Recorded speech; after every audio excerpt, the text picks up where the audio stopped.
will be blessed. నీ పిల్లలు నీ కుటుంబము నిశ్చయముగా ఆశీర్వదించబడుతుంది. Take Jesus Christ as your greatest example in this. యేసుక్రీస్తు ప్రభువారిని గొప్ప మాదిరిగా నీ జీవితంలో తీసుకొనవచ్చు. Of total obedience and surrender to God. తండ్రి అయిన దేవునికి పరిపూర్ణమైన విధేయతకు యేసుక్రీస్తే మనందరికీ గొప్ప మాదిరి. In verses 4 and 5.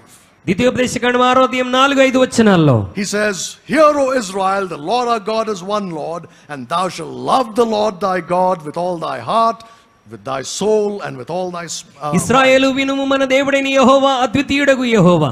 నీ పూర్ణ హృదయముతోను పూర్ణ ఆత్మతోను నీ పూర్ణ శక్తితోను నీ దేవుడైన యెహోవాను ప్రేమించవలెను." You must not only live right, but you must love right. నీవు దేవుని సన్నిధిలో సరిగా జీవించడమే కాదు, దేవుని సరిగా ప్రేమించే వ్యక్తిగా ఉండాలి. It has to do a lot with parenting, you see.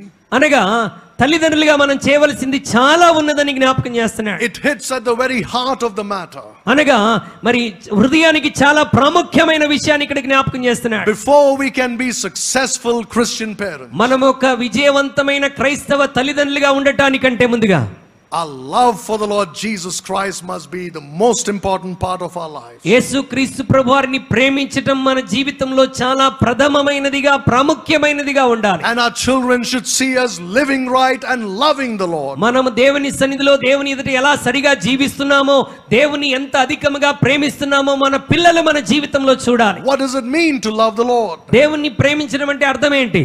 It means that he is the object, the sole object of all your love. అనగా నీ ప్రేమంతటిని పొందుకోవడానికి ఆయనే ప్రథమమైన అర్హుడన్న సంగతిని గుర్తించాలి. If you use up all your love for Jesus Christ, నీ ప్రేమంతటిని నువ్వు ప్రభు కొరకు ఉపయోగించగలిగితే, you would say, then what about loving my wife, my children?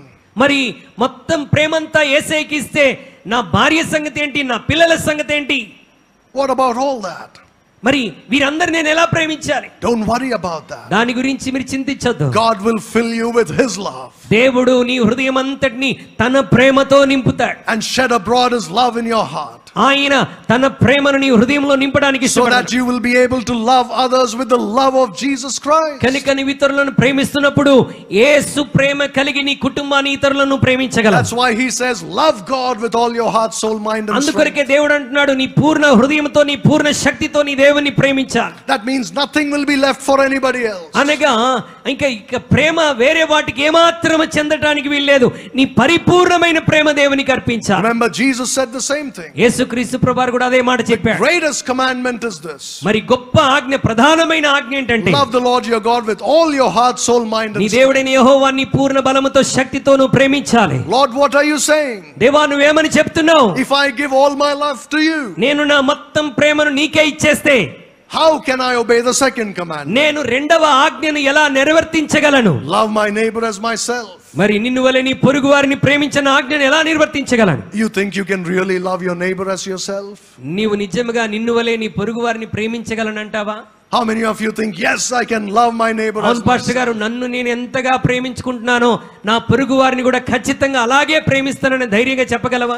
I don't have the courage to raise my hand for that. ప్రియమైన దేవుని బిడ్డలారా, నాకైతే అలాంటి ధైర్యం లేదండి. Unless God helps me, దేవుడు సహాయం చేయకపోతే I cannot love anybody. నేను నా పొరుగు వారిని, నా చుట్టూ ఉన్న వారిని ప్రేమించలేను. Because you see, I'm selfish by nature. ఎందుకనగా స్వాభావికంగా నేను స్వార్థపూరితమైనటువంటి I'm వ్యక్తిని. self-centered by nature. నేను స్వార్థపూరితమైన జీవితాన్ని కలిగిన వాడను. That's why God calls me to give my heart, my love to him.